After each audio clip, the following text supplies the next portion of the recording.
Hey there, welcome back. I'm Ibnul J. Farabi, and this is Underworld Kings, the rise and fall from Light Not Studios. You know, living in New York, you hear a lot of stories about the city's gritty past.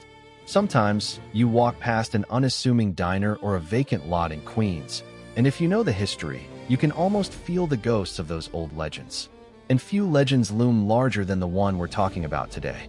It's a story of almost unimaginable success and catastrophic, bloody failure.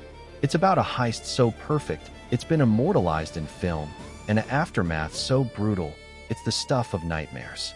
This is the story of the Lufthansa Heist, and the man who couldn't spend a dime of his $6 million prize. Picture this, it's freezing cold, just after 3 a.m. on December 11th, 1978. Kennedy Airport is quiet, except for the constant hum that never really stops. Inside the Lufthansa cargo building, a few employees are going about their late-night routine, unaware that in a few moments, they will become part of criminal history. A van pulls up. Out steps a crew of masked men, armed with shotguns and pistols. They move with a terrifying, precise efficiency. This isn't a frantic smash and grab. This is a surgical strike. In minutes, they have the employees tied up in a locker room. They knew exactly where to go. Vault Room 261. Inside wasn't just cash. It was a jackpot.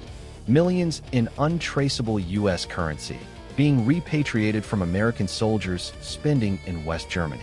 Jewelry, securities, the total haul. Roughly $6 million in cash and nearly $1 million more in jewels. In today's money, we're talking over $25 million. And they pulled it off without a single shot fired. It was, on paper, the perfect crime. But this didn't happen in a vacuum. This was a heist born from the brain of a man who was less a king and more a vicious, paranoid emperor. James "Jimmy the Gent" Burke. Burke wasn't some sleek Hollywood mobster. He was a core member of the notorious Lucchese crime family, based out of Robert's Lounge in Queens, a bar that served as his throne room. Jimmy was a racketeer, a loan shark, and a murderer many times over. But his real genius, and his fatal flaw, was his ability to manipulate people. He ran a crew of associates, not made men, guys who were deep in debt to him from his loan sharking operations. He'd give you a loan you could never repay, and then he owned you.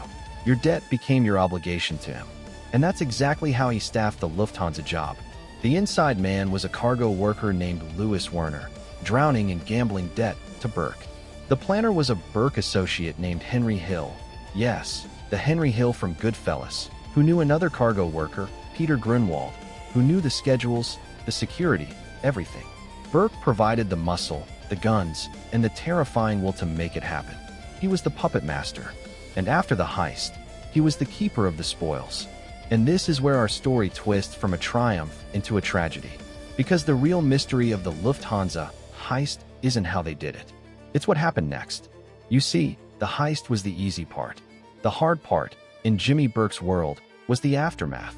Paranoia is a cancer, and it began to eat Jimmy alive almost immediately. $6 million in cash is a temptation that breaks the strongest bonds.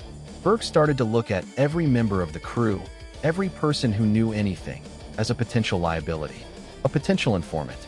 And Jimmy Burke's solution to liability was permanent and brutal. One by one, the people connected to the heist began to disappear. Tommy DeSimone, one of the shooters, gone. Joe Buddha Manry, another key player, vanished. The inside man, Louis Werner, was arrested, and Burke was convinced he'd talk. He didn't get the chance to kill him, but the thought was there. The bodies, when they were found, were often mutilated, hands cut off so they couldn't be identified, a gruesome signature. The message was clear. Crossing Jimmy, or even just knowing too much, was a death sentence. Henry Hill, seeing the writing on the wall, eventually turned informant, which only confirmed Burke's worst fears and intensified the purge. The perfect crime had spawned a perfectly horrific massacre. So here's the ultimate irony, the core of this whole saga. Jimmy Burke orchestrated the largest cash robbery in American history at the time. He had a mountain of money, and yet, he couldn't spend any of it. Not really. If he suddenly starts flashing Rolls Royces and buying mansions, the police and his own mafia bosses are going to come asking very direct questions. The money was too hot. It was a monument, not a currency. He buried it, stashed it away, doled out tiny amounts to his crew. Some believe he used chunks of it to bribe officials or reinvest in his criminal operations. But the legendary spending spree? It never happened. The money was a curse. It painted a target on the back of everyone who touched it.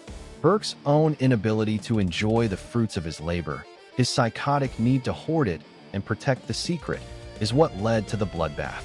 He was so focused on guarding the treasure that he destroyed the very kingdom he built to get it. I think about this a lot, as someone who builds things for a living, in engineering and in business. There's a dangerous seduction in the score itself, in the big, flashy win. We're taught to chase the heist. But what happens after? What's the plan for the aftermath? For Jimmy Burke, there was no plan for success. His entire psychology was built on struggle, on debt, on leverage and fear.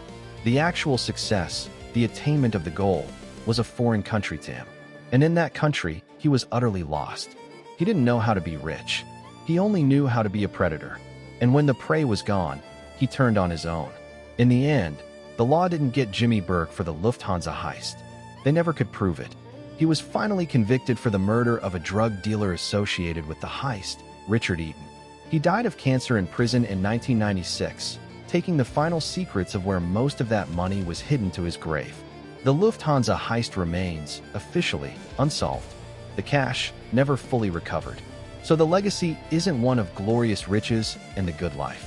It's a legacy of a pile of money in a room, and a trail of bodies leading away from it. A king who won his crown in a single, brilliant night, and then spent every night after that burning his own kingdom down just to feel the heat. Thanks for listening. If you enjoyed this dive into the shadows of history, please do share this episode with someone who loves a good, true story. For more deep dives into the most fascinating rises and falls, make sure you're subscribed to Underworld Kings wherever you get your podcasts. This has been me, Ibnul J. Farabi, for Light Knot Studios. Visit us at lightknotstudios.com. Until next time, take care.